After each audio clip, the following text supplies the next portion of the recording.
Hi everybody, International Master David Pruess here with this week's Pro Chess lesson.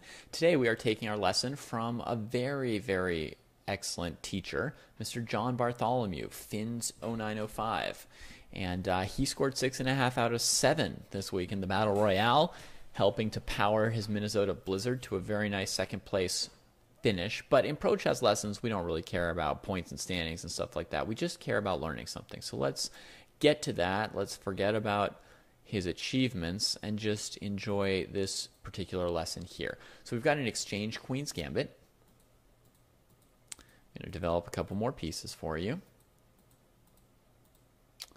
And now I'll pause for a moment. And this pawn structure here is very typical of the exchange Queen's Gambit. There are a variety of plans for white, but one of the most popular and most famous is to somehow eventually play b4, b5. It's called the minority attack. You trade a pawn somewhere on the queen side, and then you have a target for your rooks because you've got one less pawn, you've got some open file, your rooks can attack an enemy pawn. Right now, white's extra open file on this side of the board runs into c6, which is not considered a very soft or viable target, hence the minority attack.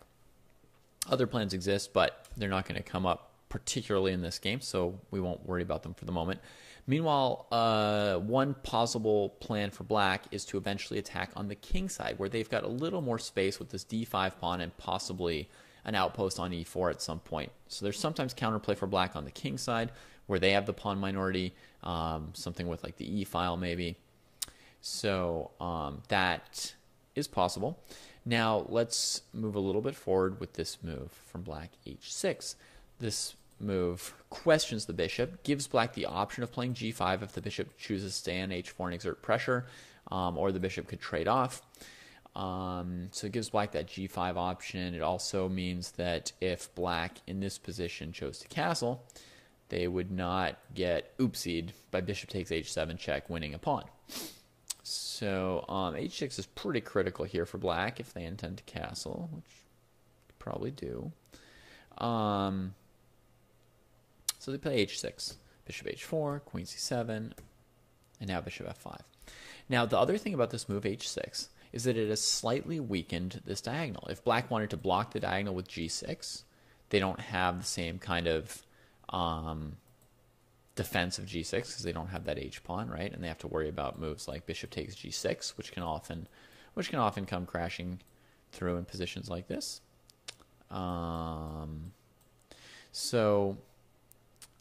They have to worry about that a little bit, but also if, as in the game, black trades, the f5 square in general becomes a stronger square for a white piece when black has played h6, because the h6 weakening makes it a little bit harder to play g6 without really weakening h6 too much. You'll notice this especially if you can put a knight on f5, that it attacks g7 and h6. It's in beautiful relation to black's king side, because if they try and kick it with g6, you take on h6, black doesn't have e6, so that can be like amazing. And similarly, if white plays h3 in a lot of openings, you'll see that f4 becomes a good square for a black knight or other black piece. So John went for this. He played bishop f5 right away after black had played this h6. And if black doesn't take on f5, you can also see that white might be able to trade at some point and come into g6.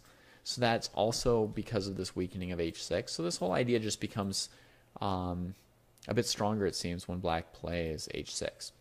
So queen f5 happens, black castles, and they develop the rooks to the semi-open files. The files aren't totally open yet. e3 and c6 are both well defended for the moment. But it's still the file in which the rook has the most scope, and so you'll often see rooks coming here in this opening. Now, what I'm going to do next is I'm going to play ahead a little bit for you through the rest of the game.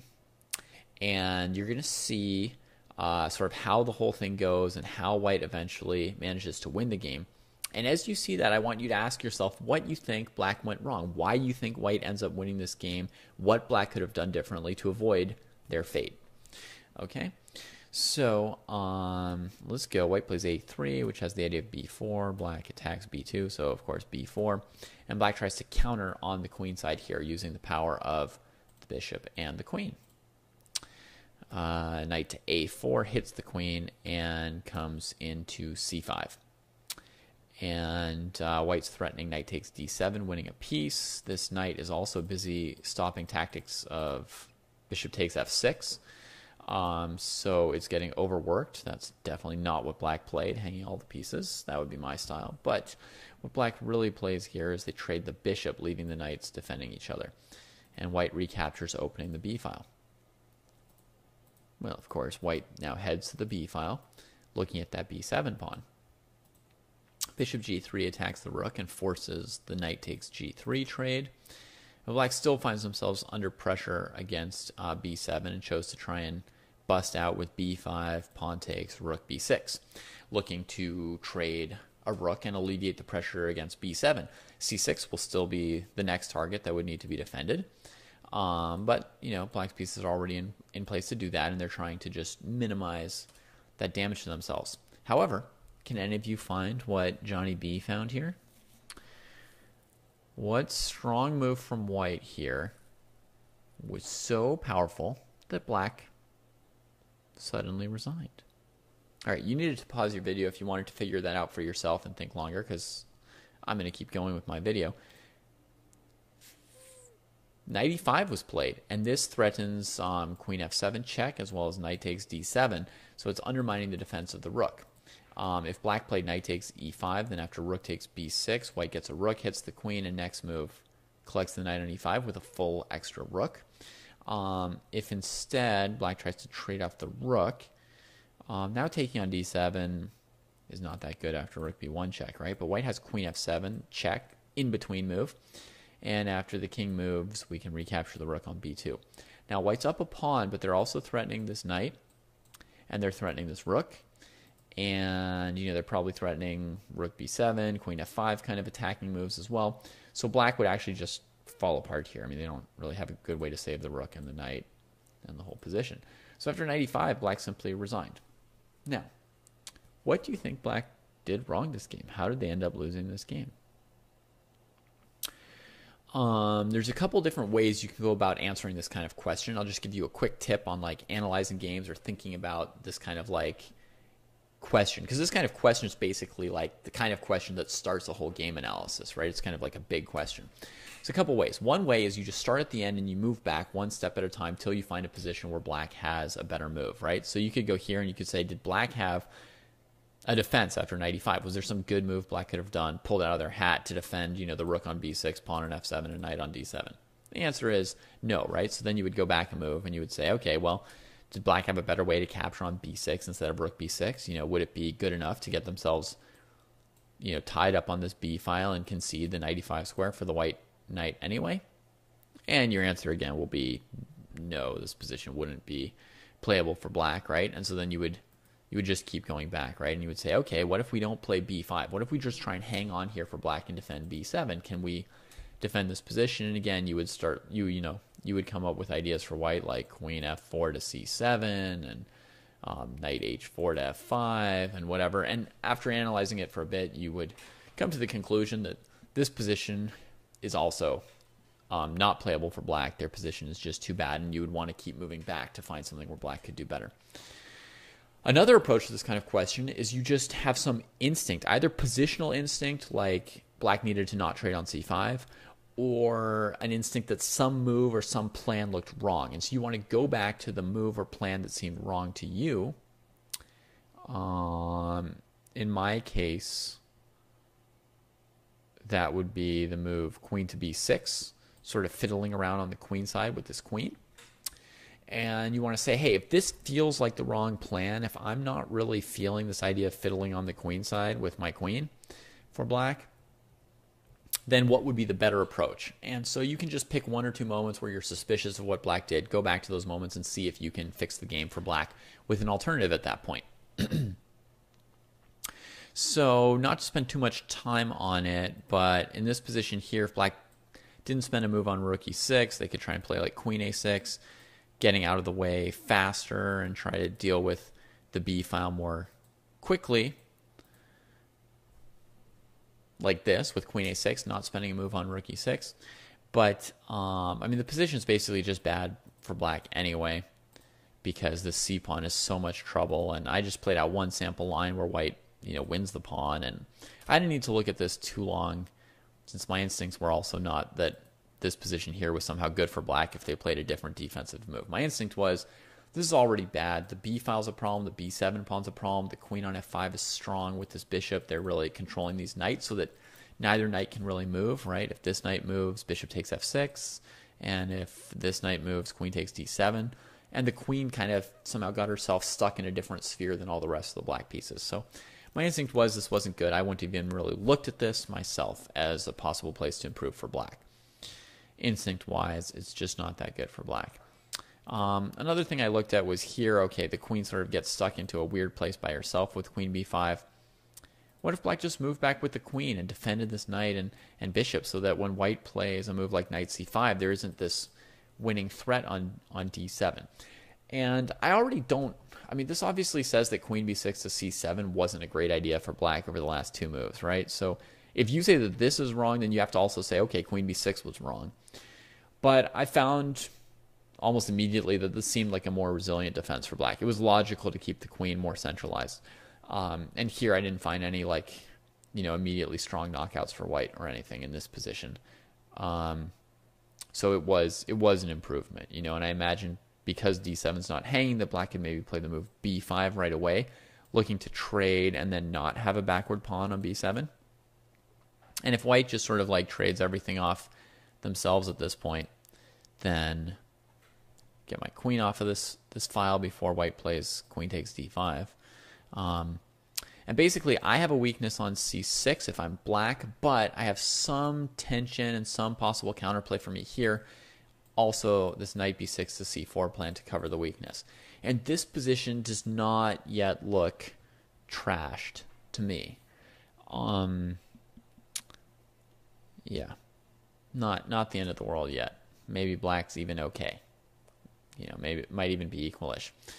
So what was wrong from black? Well, it was this fishing expedition with the queen.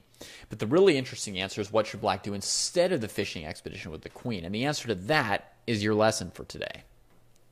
So did anyone pick this moment as a bad idea for black, bringing the queen out? I bet some of you were suspicious about this, because b4 and knight a4 is supposedly a plan for white, right? So why is black spending time making white do their plan? But did you come up with what black should do here? Well, I haven't gone through millions of exhaustive variations with you yet, but the queen on f5 is a problem. That's the lesson here. The queen on f5 was a problem. She was instrumental in white's eventual knockout tactic with knight e5. She's the reason that these knights kept being tied up and neither could move, because white had threats to win material because of this queen. She's also the reason black's never, in any variation that you've seen yet today, even thinking about a kingside counterattack or any kind of real counterplay, right? The only thing they're doing for counterplay is they're attacking white's queenside pawns with their queen.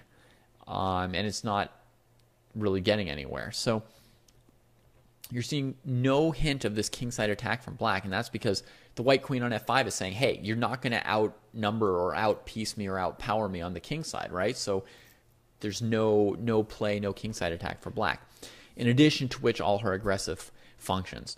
So basically, black needed to deal with this queen and just bite the bullet right away. You could play g6 at some other time, but basically you've got to play g6 despite the weakness of the h6 pawn. Now is as good a time as any to do it. Since you've got to do it, just do it.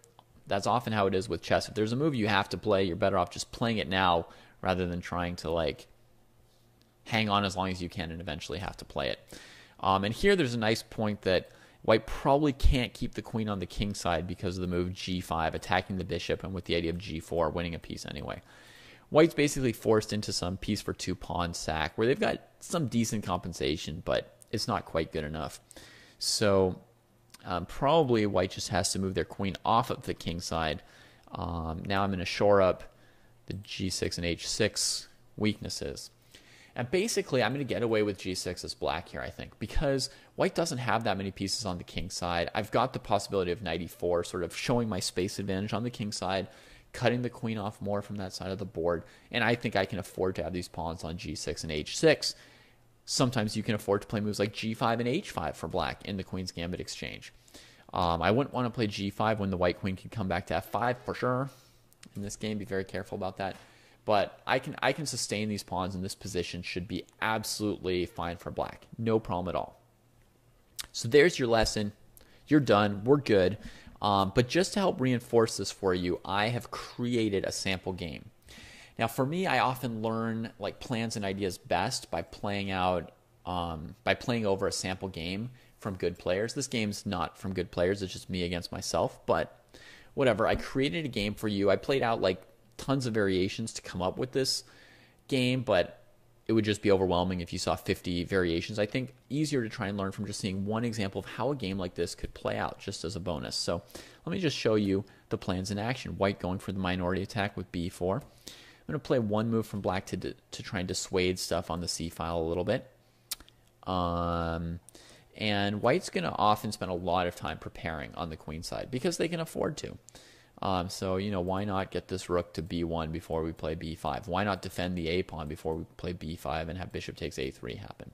At some point, I want to do some counterplay for black, and you guys have never seen what this looks like. So here's what it looks like. At some point, you make a threat, like on h2, for example, and then you're going to get some weakness out of white. They're going to play h3 or g3, or bishop g3 is the least weakening move that you'll see the most.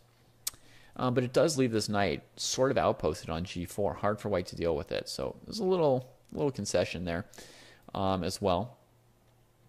And now I'll just bring this knight to the king side as well. So now for the first time you're seeing me make some slight moves towards the king side for black. I could also just be planning to play knight e4 and trade a piece or whatever. a4 from white, still preparing. I mean, just not to bog you down in variations, but if you try and get tactical with white, you got to also look out for tactics. So keep your eye on both sides of the stuff. Anyway, preparing makes sense. Queen d6. This is nicely placed if white plays b5, that I can trade once without my queen on this file and play a5. And I'm defending the d6 pawn, and I'm well poised to maybe play queen b4, maybe play a4, a3, and play this position. I have got a slightly weak pawn now, but I've also got a nice pass pawn, and the game can go on. So again, as I said, I really want to emphasize. I want to prepare for white. Rook c2, just building up, and now I'm going to show you an attack for black for the first time. And when I found this one, this is a sweet idea. The idea is basically from the Dragon Sicilian. You're just going to throw this h-pawn down the board till h4, lose the pawn, and then put a rook on the h-file and have an attack. So rook c1 from white, or whatever, h4 from black. Just boom. I want to come to h4. If you play knight h4, I want to play rook h8 and sack the exchange. If you play pawn h4, it's the same thing. I'm going to play rook takes h4, knight takes h4, queen h2 check, queen takes h4, and basically have played an exchange sacrifice and have an attack.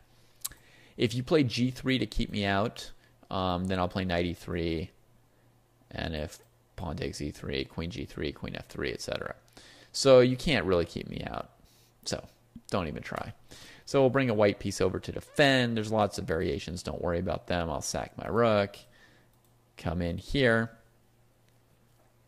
and now I'm down in exchange, but I've got a very plausible attack. I've got knight e4 coming at some point to attack these squares, make it hard for the king to get out.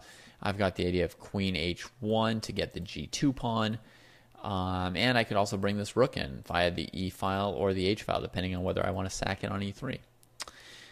So anyway, just continuing along, we'll play knight g1 to deal with queen h1, knight h2 for the moment, knight e4, threatening to take on f2. So the knight comes over and defends it and preemptively blocks this rook out. Nevertheless, I will win for black in this sample game. I mean, this is just a playable game for either side. But here white should run with the king to e1, and I would go like queen g4 and grab a pawn here, and keep getting my counterplay by attacking on this side of the board where I'm really strong. But to make this a little bit shorter, I'm going to play king g1 for white. And now knight f3 check from black. Ooh la la. If pawn takes, queen takes, pawn takes, rook h8, and I mate ya. So we're going to play king h1 for white. And then queen f2. Oh! However white takes on f2 or f3, it's going to be checkmate by knight to g3. Same thing here. Had white gone to f1, I would play queen f2 check. And knight g3 mate. So now you've finally seen what like an attack on the king side, what a plan could look like for black in this structure, which we didn't see in the actual game, where only Finn's 0905 got to show plans for white, and black didn't really show anything. And hopefully you remember what the lesson of this video was, right? That f5 square in the Queen's Gambit exchange. All right, I hope you liked it. Stay tuned for exciting Pro Chess League action this coming week on Tuesday and Thursday. 2 shows each day, 7 hours of wild, exciting action on each day. And